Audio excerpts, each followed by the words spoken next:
Good morning everyone, welcome to newspaper decoded. आज हम 12 जुलाई का द हिंदू न्यूज़पेपर देख लेते हैं। तो जो फर्स्ट न्यूज़ है basically 9 Pakistan sites hit during operation Sindoor says Ajit Doval. तो नेशनल सिक्योरिटी एडवाइज़र जो हमें अजीत डोवाल जी ने उन्होंने आईआईटी मद्रास में जाके यंग जो ग्रेजुएट्स हैं उनको अर्ज किया कि बेसिकली वो कंट्रीब्यूट करें आर्टिफिशियल इंटेलिजेंस में, क्वांटम कंप्यूटिंग में और अदर जो एमर्जिंग टेक्नोलॉजीज़ हैं, ताकि इंडिया का फ्यूचर हम सिक्योर कर सकें, है ना। और जो है जबकि वो इंडिया हमारे 100 साल आज़ादी के पूरे करने वाला है 2047 में, है ना।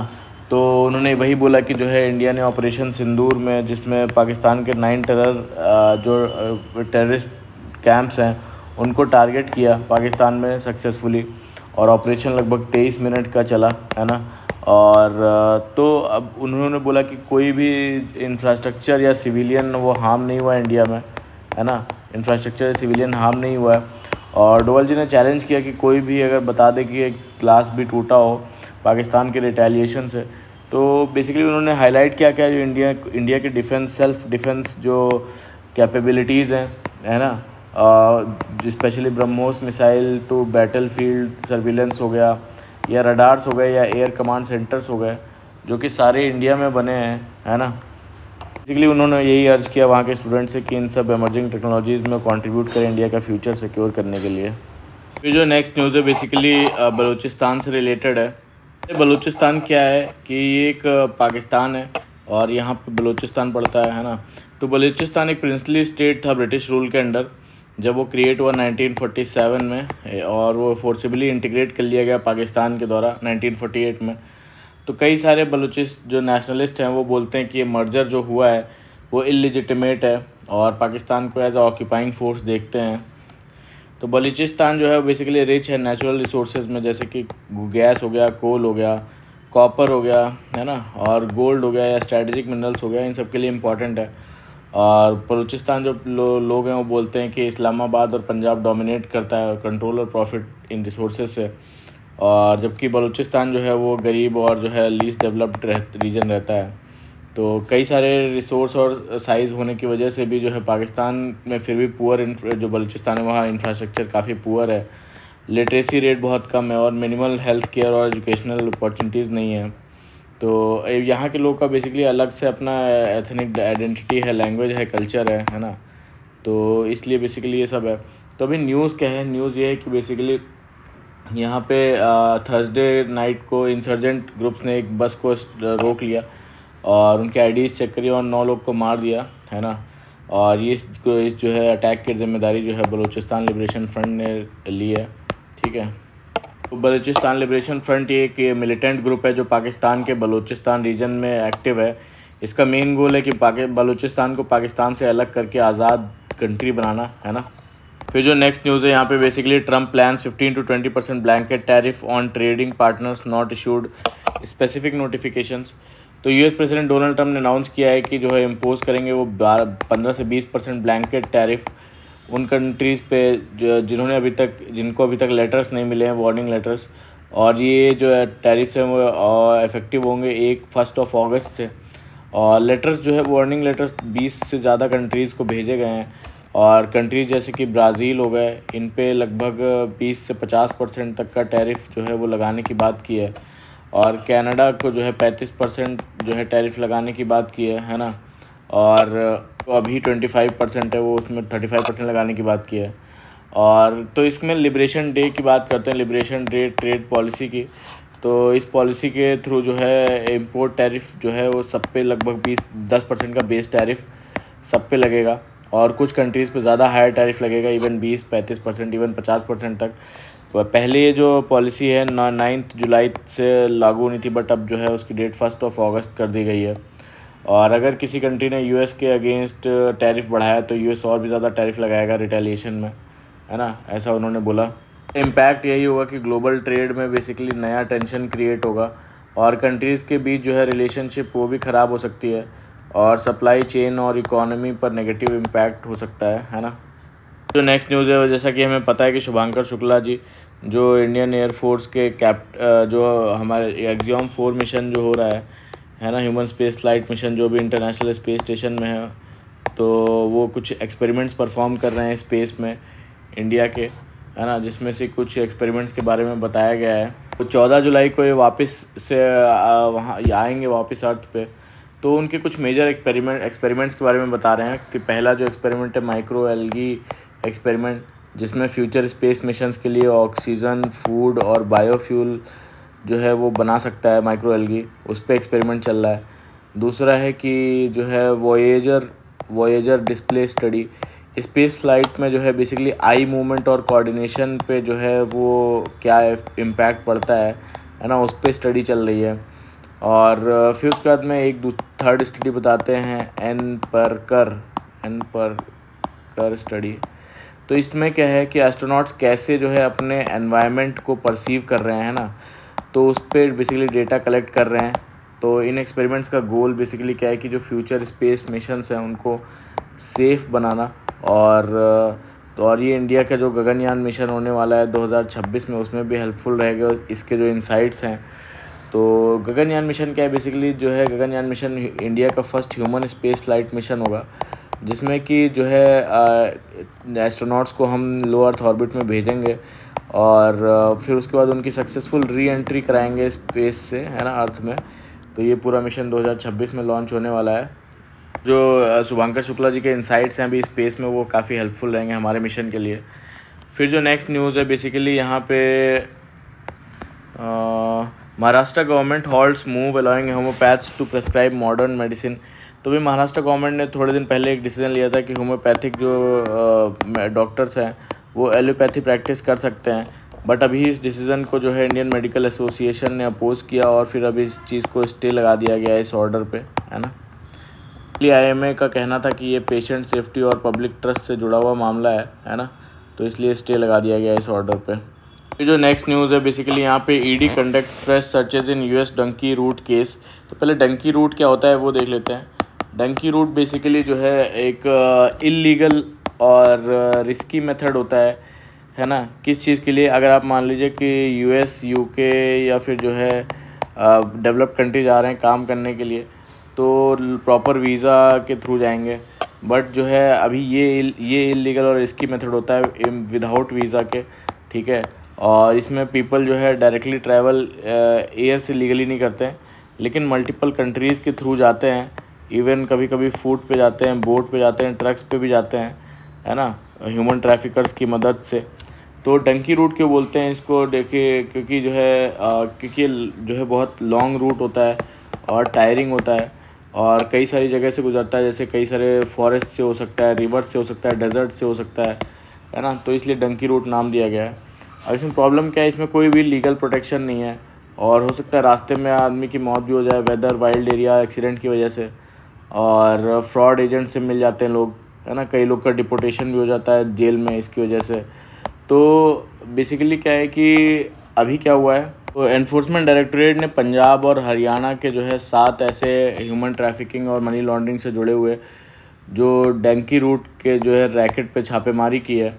और तो ये कैसे रैकेट चला रहे थे कि ये लोग ट्रैवल एजेंट्स या वीज़ा एजेंट्स जो है ये भोले भालों लोगों से जो है 40 से 50 लाख रुपए लेते थे, है ना। बोलते थे लीगल एयर ट्रैवल जो है वो करवाएंगे US तक, लेकिन उनको भेजते थे इलीगल जो है फॉरेस्ट से, है ना, जंगल रूट से। और साथ ही विक्टिम्स और उनके घर वालों को धमकाया जाता था और एक्स्ट्रा पैसे भी वसूले जाते थे, है ना। तो ये एनफोर्समेंट डायरेक्टोरेट क्या है, बेसिकली ईडी जो है एनफोर्समेंट डायरेक्टोरेट है ना, एक सेंट्रल एजेंसी है जो मनी लॉन्ड्रिंग और जो फॉरेन एक्सचेंज वायलेशंस होते हैं उनके खिलाफ केसेस को इन्वेस्टिगेट करती है ना। 1956 में इस्टेब्लिश की गई थी मिनिस्ट्री ऑफ फाइनेंस के अंडर, ठीक है। और मनी लॉन्ड्रिंग के केसेस होते हैं prevention of money laundering act के अंदर इन्वेस्टिगेट किए जाते हैं।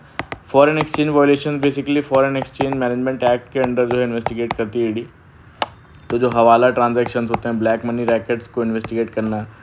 पॉलिटिशियंस, बिजनेसमैन, सेलिब्रिटीज़ के ऊपर कोई इलीगल मनी या फॉरेन एसेट से जुड़ा केस होता है तब ईडी इन्वेस्टिगेट करती है। तो इसकी पावर ये होती है कि प्रॉपर्टी किसी की अटैच कर सकती हैं, सीज़ कर सकती हैं जब इलीगली अर्न मनी से खरीदी गई हो।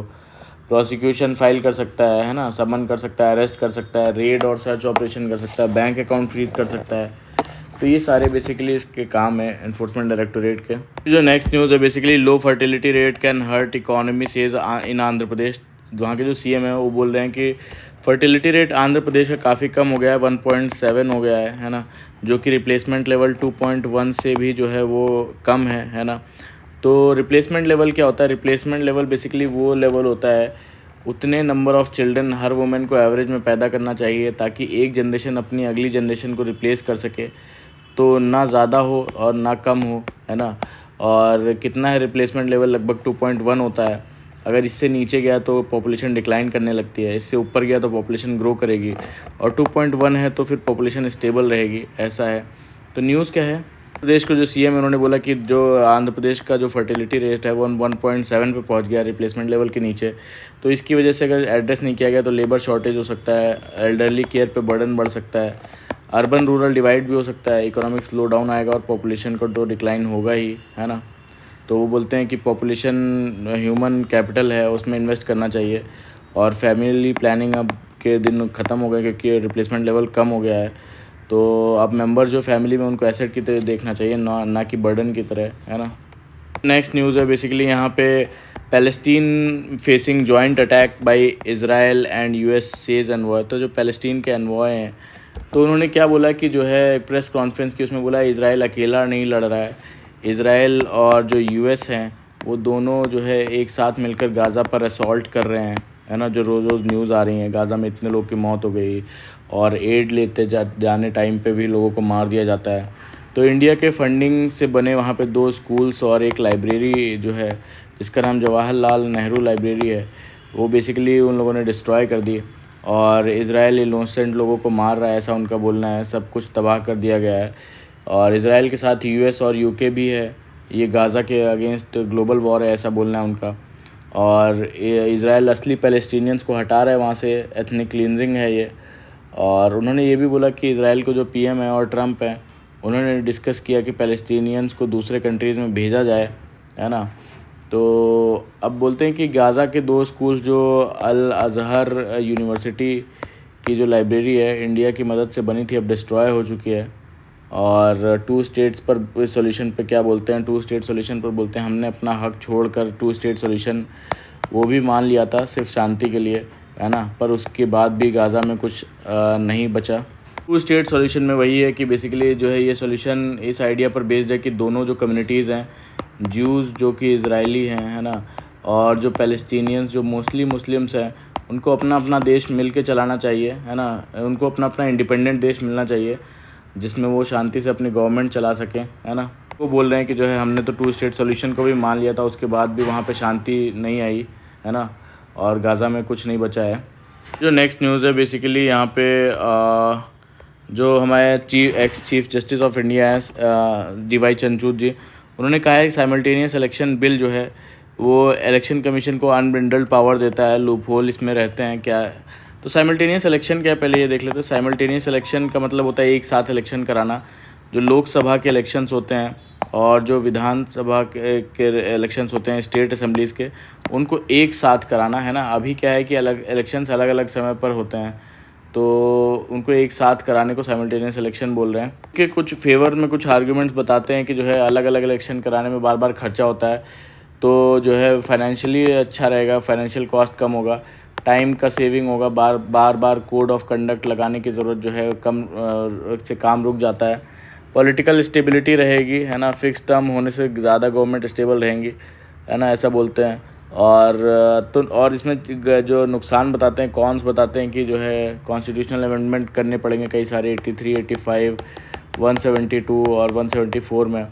तो अगर एक स्टेट की सरकार गिरती है तो क्या उसका इलेक्शन रोकना सही है ना। स्टेट ऑटोनॉमी में बोलते हैं उसके इलेक्शंस का क्या किया जाएगा।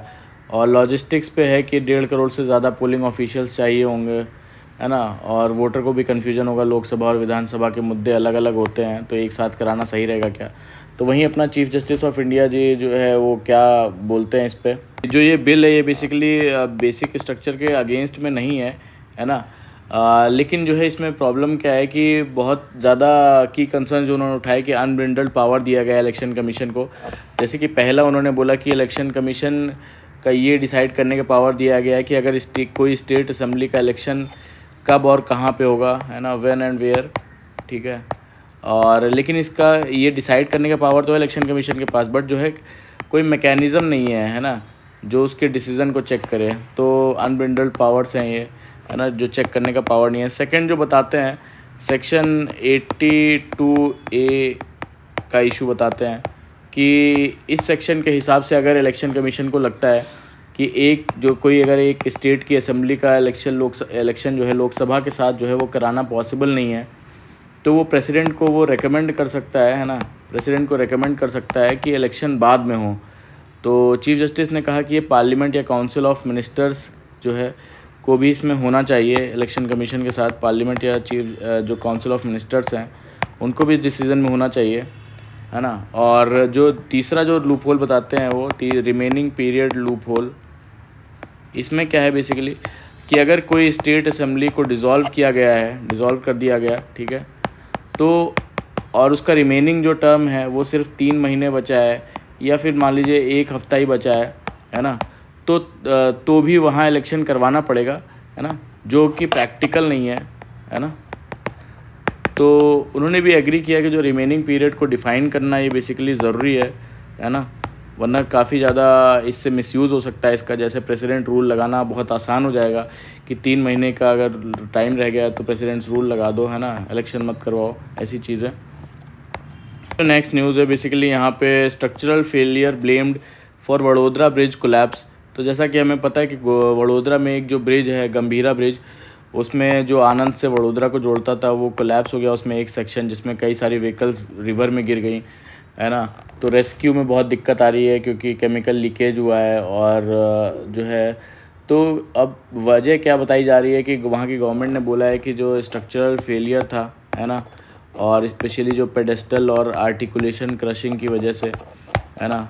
और तो अभी इन्वेस्टिगेशन इसमें चल रहा है जिसमें 4 ऑफिशियल भी सस्पेंड किए जा चुके हैं नेग्लिजेंस के लिए। जो नेक्स्ट न्यूज़ है यहाँ पे basically DRDO and Indian air forces successfully test indigenous Astra missile basically DRDO और इंडियन एयर फोर्स ने मिलकर एक indigenous air to air missile Astra को सक्सेसफुली टेस्ट किया है। कहाँ पे? उड़ीसा के कोस्ट पे, है ना। और ये जो सुखोई 30 फाइटर जेट है उससे लॉन्च किया गया है ये मिसाइल। और ये बेसिकली एक beyond visual range air to air missile है ना, यानी टारगेट दूर से ही मार सकता है बिना आंखों से देखे हुए। इस मिसाइल में यूज़ हुआ है basically indigenous radio frequency Sikar, और ये मिसाइल को टारगेट लोकेट और ट्रैक करने में मदद करता है ना। और दोनों टारगेट्स जो है 100% एफिशिएंसी के साथ, जो है एक्यूरेसी के साथ टारगेट डिस्ट्रॉय हुए। इंडिया की इंडिजिनस डिफेंस कैपेबिलिटीज़ को दिखाता है ना, कैसे हम इसमें आगे बढ़ रहे हैं। जो नेक्स्ट न्यूज़ है बेसिकली है India to host international conference on manuscripts heritage on September 11। तो मैन्यूस्क्रिप्ट्स बेसिकली होता क्या? मैन्यूस्क्रिप्ट्स एक जो है होता है कि पुराना जो है ट्रेडिशनल जो लिखा हुआ डॉक्यूमेंट्स है ना, किसी इम्पोर्टेंट नॉलेज ट्रेडिशनल नॉलेज है जिसमें कल्चर है या साइंस है या रिलीजन से जुड़ा होता है। और ये प्रिंटेड बुक से पहले ज़माने में जो है लिखा हुआ नॉलेज होता है, जैसे कि हाथ से लिखा गया हो। मोस्टली पाम लीव्स पे हो सकता है ना, भोजपत्र पे हो सकता है, किसी कपड़े पे हो सकता है, क्लॉथ पे, हैंडमेड पेपर पे हो सकता है। और इंडिया के बहुत सारे सबसे ज़्यादा सर्वाइविंग मैन्यूस्क्रिप्ट्स हैं, जैसे वेदास हो गए, उपनिषद, आयुर्वेदा, मैथमेटिक्स, एस्ट्रोनॉमी, बुद्धिस्ट और जैन और इस्लामिक जो टेक्स्ट्स हैं, है ना। तो कई सारे लैंग्वेजेस में है, जैसे ब्राह्मी और संस्कृत, पाली, तमिल, पर्शियन, उर्दू, ये सब। तो अभी जो है न्यूज़ क्या है कि एक इंटरनेशनल मैन्यूस्क्रिप्ट हेरिटेज कॉन्फ्रेंस होने वाली 11 से 13 सितंबर न्यू दिल्ली में, ठीक है। कॉन्फ्रेंस का नाम क्या है? Reclaiming India's knowledge legacy through manual heritage, ठीक है। तो ये इस कॉन्फ्रेंस का नाम होगा, जिसमें कई सारे स्कॉलर्स, लीडर्स और कल्चरल कस्टोडियंस इस कॉन्फ्रेंस में हिस्सा लेंगे। तो बेसिकली 11 सितंबर को जो है स्वामी विवेकानंद 1893 में स्वामी विवेकानंद जी ने चिकागो में एड्रेस किया था, उनकी याद में होस्ट किया जा रहा है। ये एक सिंबल है इंडिया की ग्लोबल स्पिरिचुअल और इंटेलेक्चुअल विजन का, है ना। तो इसमें इस मिशन का एम यही है कि इंडिया का जो पुराना ट्रेडिशनल नॉलेज है उसको रिवाइव करना, और मैन्यूस्क्रिप्ट्स को डिजिटाइज करना, प्रिजर्व करना और मॉडर्न टेक्नोलॉजी के साथ इंटीग्रेट करना, है ना। तो न्यू स्कॉलर्स और इंस्टीट्यूशन को ट्रेन करना जो इस लेगेसी को आगे बढ़ा सके, है ना। नेक्स्ट न्यूज़ है बेसिकली यहाँ पे Maratha fort system gets UNESCO heritage tag. तो हुआ क्या है कि बेसिकली जो है 47th world heritage committee meeting में जो है जो मराठा मिलिट्री लैंडस्केप है उसको वर्ल्ड हेरिटेज लिस्ट में जो है वो इंक्लूड किया गया है। और ये है कि मराठा मिलिट्री लैंडस्केप ये एक यूनिक फोर्ट सिस्टम है जो मराठा एम्पायर के टाइम पे बनाया गया था, जिसमें काफ़ी अच्छी डिफेंसिव आर्किटेक्चर, मिलिट्री प्लानिंग और नेचुरल टेरेन का परफेक्ट यूज़ किया गया है। और ये फोर्ट मराठाओं की स्ट्रैटेजिक ब्रिलियंस और एमर्जिंग स्किल्स को दिखाता है। और इसमें 12 फोर्ट्स टोटल आते हैं, है ना, जिसमें कई सारे 12 फोर्ट्स हैं। और इसका इंपॉर्टेंस क्या है, एक तो बेसिकली कल्चरल प्राइड का इशू है, ये रिकॉग्निशन मराठा हिस्ट्री को ग्लोबल लेवल पे हाईलाइट करता है। और टेररिज्म पे को बूस्ट मिलेगा, अब इंटरनेशनल टूरिस्ट के बीच में इसका ज़्यादा प्रमोशन हो पाएगा। प्रिजर्वेशन में इम्पॉर्टेंट रहेगा क्योंकि जो है अब इस साइट को प्रोटेक्शन और स्ट्रॉन्ग होगी अंडर जो यूनेस्को नॉर्म्स के अंडर, ठीक है। तो वर्ल्ड हेरिटेज साइट्स होती क्या है, बेसिकली वर्ल्ड हेरिटेज साइट्स होती हैं जो कि मतलब वो जगह होती हैं जिसमें जिसके लिए पूरा जो वर्ल्ड है उसके लिए इम्पोर्टेंट होती हैं, उनकी प्रोटेक्शन और कंजर्वेशन के लिए इम्पोर्टेंट होती है ना। तो ये जगह जो है कल्चरल भी हो सकती है और नेचुरल भी हो सकती है, इम्पोर्टेंस रखती है ये। और ये कॉन्सेप्ट किसने बनाया था, बेसिकली यूनेस्को ने बनाया था, ठीक है। 1972 में एक इंटरनेशनल ट्रीटी बनी, convention concerning of the protection of world cultural natural heritage, है ना, उसमें बताया गया। तो कई टाइप्स क्या क्या हैं हेरिटेज साइट्स के, एक तो कल्चरल हो सकती है, नेचुरल हो सकती है और मिक्स्ड हो सकती है, 3 कैटेगरीज़ हैं, है ना। कल्चरल में मॉन्यूमेंट्स हो सकते हैं, टेम्पल्स हो सकते हैं, फोर्ट हो सकता है कोई, नेचुरल में कोई फॉरेस्ट हो सकता है, माउंटेन हो सकता है, रिवर हो सकता है, मिक्स्ड में बेसिकली जहाँ कल्चर प्लस नेचर दोनों का इम्पोर्टेंट कॉम्बिनेशन हो, है ना। तो इसको डिसाइड करता है बेसिकली यूनेस्को की वर्ल्ड हेरिटेज कमेटी की कौन सी जो है साइट को इस लिस्ट में ऐड किया जाए या रिमूव किया जाए, है ना। तो इंडिया की बात करें तो इंडिया में टोटल 42 साइट्स हैं, जिसमें कि कल्चरल की बात करें तो 34 कल्चरल हैं और नेचुरल 7 साइट्स हैं और मिक्स्ड 1 है जिसको कंचनजुंगा नेशनल पार्क सिक्किम का, ठीक है। नेक्स्ट न्यूज़ है यहाँ पे बेसिकली उड़ीसा के एक नियामगिरी विलेज से है। तो नियामगिरी विलेज में एक ट्राइबल विलेज है जिसमें जो है एक आदमी और उसकी जो पेरेंटल आंट हैं बुआ, उनको एक बेसिकली दोनों को कॉम्प्रोमाइजिंग पोजीशन में देखा गया। तो गांव के लोगों ने मीटिंग बुलाई और इस रिलेशनशिप को बेसिकली टैबू रिलेशनशिप बोलते हैं। टैबू रिलेशनशिप मतलब जो कि एक्सेप्टेबल नहीं होता है किसी किसी सोसाइटी में, जो रिलेशनशिप उनको टैबू रिलेशनशिप्स बोलते हैं। तो बेसिकली उन लोगों ने डिसाइड किया कि जो है उनको हल चलाने की सज़ा दी, जिसको प्लॉ पनिशमेंट बोल रहे हैं, जिसमें दोनों को के कंधों पे हल की लकड़ी बांधा गया और उनको ज़मीन जोतने के लिए मजबूर किया गया और लोगों ने उन्हें डंडों से मारा भी, है ना। और फिर दोनों को गांव से हमेशा के लिए जो है आउटकास्ट कर दिया, मतलब निकाल दिया। और साथ ही शव संस्कार जैसे रिचुअल भी परफॉर्म किए गए। शव संस्कार मतलब कि उनका सामाजिक रूप से उनका जो है सिंबॉलिक डेथ दिखाया गया है ना, कि जो है वो सिंबॉलिकली डेड हो गए हैं हमारे सोसाइटी से।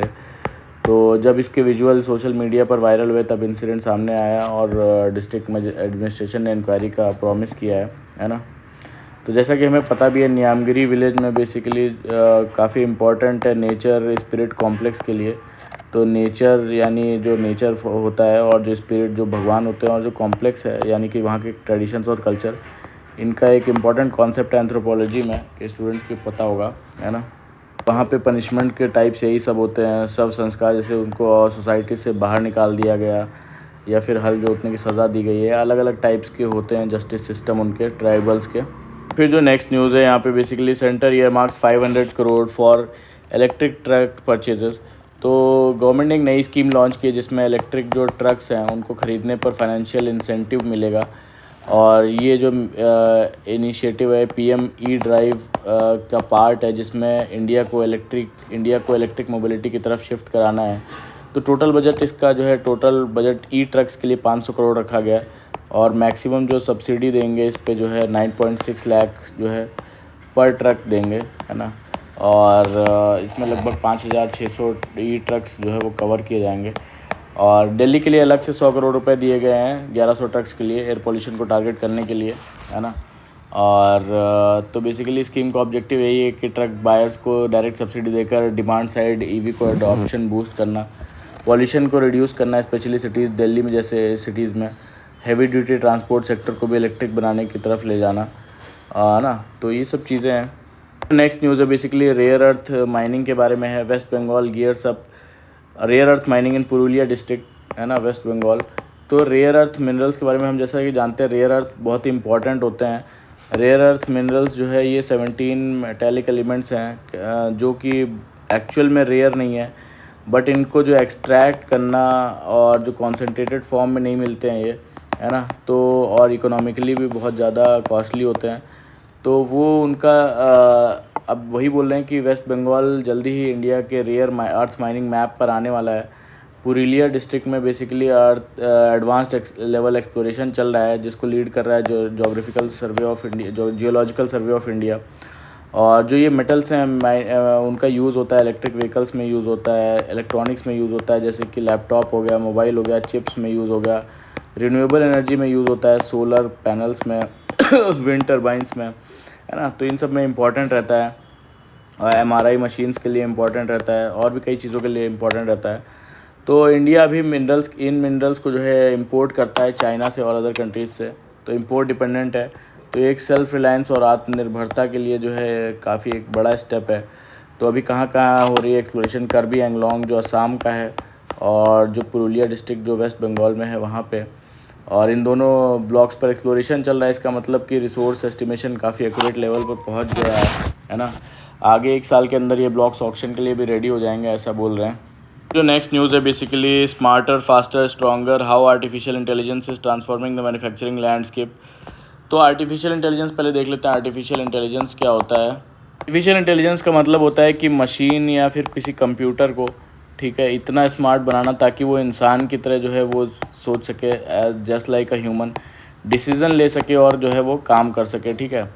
तो जब आप, जैसे एग्जांपल है, जब आपका स्मार्टफोन फेस अनलॉक करता है तो आर्टिफिशियल इंटेलिजेंस का यूज़ करता है। जब या गूगल पे सीरी से आप बात करते हैं, या अमेज़न आपको प्रोडक्ट सजेस्ट करता है, या सेल्फ ड्राइविंग कार्स हो गए एग्जांपल्स, है ना, चैट GPT हो गया, ये सब आर्टिफिशियल इंटेलिजेंस का कमाल है ना। न्यूज़ में क्या है कि बेसिकली आजकल जो फैक्ट्रीज़ हैं, सिर्फ मशीन और मैनुअल काम की जगह जो है आर्टिफिशियल इंटेलिजेंस से फैक्ट्रीज़ में जो है काम ले रही हैं। जैसे क्या क्या काम ले रही हैं, जैसे प्रिडिक्टिव मेंटेनेंस हो गया। प्रिडिक्टिव मेंटेनेंस में क्या, मशीन ब्रेकडाउन से पहले ही जो है सिग्नल उनको मिल जाता है ना, जिससे 30% तक का डाउन टाइम रिड्यूस हो जाता है।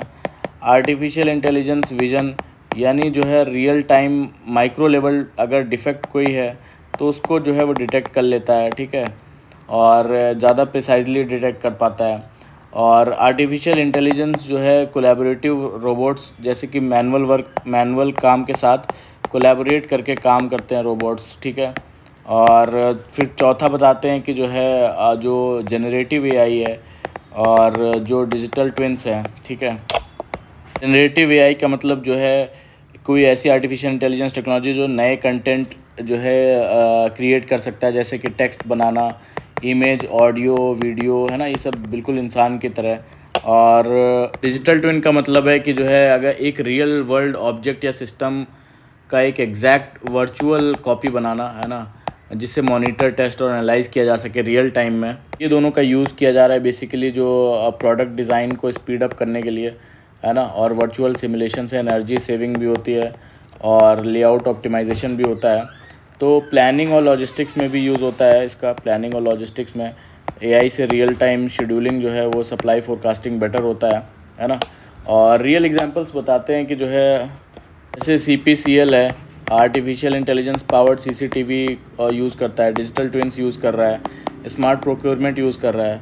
और ZF ग्रुप इंडिया है, वो आर्टिफिशियल इंटेलिजेंस प्लस जो है रोबोटिक्स को यूज़ कर रहा है बेटर क्वालिटी और लेस फटीग और कॉम्प्लेक्स टास्क को सिंप्लीफाई करने के लिए, है ना।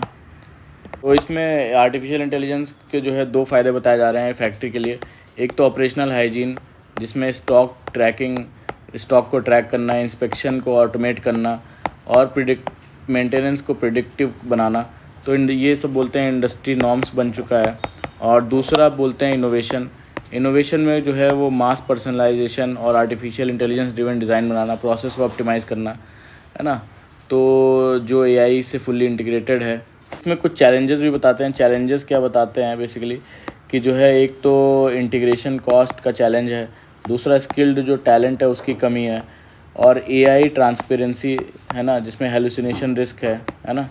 हेलुसिनेशन रिस्क मतलब वही कि जो है अगर कोई मान लीजिए कि अगर कोई आर्टिफिशियल इंटेलिजेंस जब कोई गलत या झूठी इन्फॉर्मेशन कॉन्फिडेंशियली बता देता है जिसका कोई रियल सोर्स नहीं होता तो वो हेलुसिनेशन कहते हैं उसे, है ना। तो वही पूरे इस न्यूज़ में बोल रहे हैं कि बेसिकली जो आर्टिफिशियल इंटेलिजेंस जो है सिर्फ टेक्नोलॉजी नहीं है ना, और ये एक टूल है इंडिया का ताकि वो $5 ट्रिलियन जो इकॉनमी है इंडिया अचीव कर सके। और स्मार्ट फैक्ट्रीज़ जो है जस्ट एफिशिएंट नहीं होती, वो इंटेलिजेंट भी होती हैं, एजाइल होती हैं और ग्लोबल गेम चेंजर्स जो है वो बनेंगी, है ना। तो नेक्स्ट न्यूज़ है यहाँ पे basically since May 27 800 killed in Gaza trying to get aid United Nations. तो गाज़ा में जो गाज़ा ह्यूमैनिटेरियन जो फ्रंट बनाया गया है ना, जो एक प्राइवेट ऑर्गेनाइजेशन ने May 26 को स्टार्ट किया इसने ऑपरेशन। इज़राइल ने जब 2 महीने तक गाज़ा में सप्लाई बंद कर दी तब जो है ग्लोबल जो गाज़ा ह्यूमैनिटेरियन फाउंडेशन ने एड देना स्टार्ट किया। और लेकिन जो ग्लोबल गाज़ा ह्यूमैनिटेरियन फ्रंट है इसने कहा है कि उसके सेंटर के पास फायरिंग होती है और मई एंड से जो है 7 जुलाई तक लेके 800 लोगों को जो है गाज़ा में एड कोई लेने जाता है ना, इनके पास तो उनको मार दिया जाता है। और बेसिकली 615 लोग जो है एड सेंटर के पास मारे गए। 183 लोग जो है एड कन्वॉयज़ के रास्ते में जहां यूएन और जो एनजीओज़ रिलीफ ले जा रहे थे वहां पे मारे गए। ज़्यादातर इंजरीज़ गन शॉट से हुई ऐसा बोलना है उनका। और तो गाज़ा में एयर स्ट्राइक, ड्रोन अटैक्स और बॉम्बिंग से लगातार बेसिकली इज़राइल कर रहा है ना। पूरा गाज़ा बर्बाद हो चुका है, 21 महीने में से वॉर चल रही है और ज़्यादा लोग स्कूल में शेल्टर ले रहे हैं लेकिन उन पर भी अटैक्स हो रहे हैं। तो इज़राइल का कहना है कि जो हमास मिलिटेंट्स हैं वो सिविलियंस के बीच में छुप रहे हैं इसलिए टारगेट कर रहे हैं उनको। यूनाइटेड नेशन बोल रहा है कि गाज़ा में एड लेना भी जो है लाइफ रिस्क बन चुका है और सिचुएशन ह्यूमैनिटेरियन डिज़ास्टर वाली है। अर्जेंटली इस पे ग्लोबल एक्शन चाहिए होगा, है ना, अदरवाइज़ ह्यूमैनिटेरियन डिज़ास्टर बहुत बड़ा है। जो नेक्स्ट न्यूज़ है बेसिकली यहाँ पे Lithuania moves to save Baltic sea as ice sheet recedes. तो जैसा कि हमें पता है यहाँ पे स्कैंडिनेवियन कंट्रीज़ जाते हैं, नॉर्वे, स्वीडन, फिनलैंड, ये सब। फिर यहाँ पे यूरोप है तो यहाँ बाल्टिक सी है ना। तो अब बाल्टिक सी में बेसिकली ग्रे सील्स जो है जो पहले एक्सटिंक्शन के करीब थे अब फिर से नेचर में लौट रहे हैं कि वहाँ के लिथुआना के रिहेबिलिटेशन सेंटर की वजह से, है ना। और 1950s में जो है इनका जो ओवर हंटिंग और फिशिंग कंपटीशन से इनकी पॉपुलेशन जो है वो 1 लाख से लगभग 4 से 5 हज़ार पहुँच गई थी, है ना। और 1960s में फिर जो है पेस्टिसाइड्स का काफ़ी यूज़ किया गया जिससे कि जो फीमेल्स थी जो ग्रे सील्स वाली वो इनफर्टाइल हो गई, है ना, और इम्यूनिटी भी काफ़ी वीक हो गई। तो अब क्लाइमेट चेंज और जो पॉल्यूशन के चलते बेसिकली फिर से थ्रेट है क्योंकि बाल्टिक सी अब जमता है और जो फीमेल्स हैं उनको जो है लैंड पर आके जो है बच्चे रेज़ करने पड़ते हैं जहाँ डिज़ीज़ और प्रेडेटर्स का खतरा रहता है। लेकिन अब पॉपुलेशन उनकी 50 से 60 हज़ार तक जो है बेसिकली पहुँच गई है ना। नेक्स्ट न्यूज़ है यहाँ पे China fail to coerce rival states in South China Sea US commander. तो साउथ चाइना सी में बेसिकली जो यूएस का एग्रेसिव बिहेवियर है ना, उसकी वजह से जो है बोलते हैं उसके बावजूद भी साउथ ईस्ट एशियन जो कंट्रीज़ हैं और जैसे कि इंडोनेशिया हो गया, मलेशिया हो गया, वियतनाम ने अपने मैरीटाइम राइट्स नहीं छोड़े हैं। और बेसिकली यूएस के जो पैसिफिक फ्लीट के कमांडर हैं उन्होंने बोला कि चाइना का प्रेशर फेल हो गया है और ये जो कंट्रीज़ हैं साउथ ईस्ट एशियन कंट्रीज़ ये अपने एक्सक्लूसिव इकोनॉमिक जोन में ऑयल और गैस के जो एक्सप्लोरेशन है और ऑपरेशन है वो जारी रखा हुआ है उन्होंने। अमेरिका ने एशिया और पैसिफिक में फ्रीडम ऑफ नेविगेशन और रूल ऑफ लॉ को डिफेंड करने का वादा किया है और यूएस पैसिफिक फ्लीट तैयार है एलाइज के साथ मिलकर डिटरेंस को स्ट्रॉन्ग बनाने के लिए, ऐसा उन्होंने बोला, है ना। तो ये था हमारा पूरा आज का 12 जुलाई का द हिंदू का सारे न्यूज़ का कॉम्प्रिहेंसिवली न्यूज़ डिस्कशन। तो प्लीज़ अच्छा लगा हो तो लाइक करिएगा, कमेंट करिएगा और सब्सक्राइब भी करिएगा, है ना, हमारे चैनल को। Thank you very much for the discussion.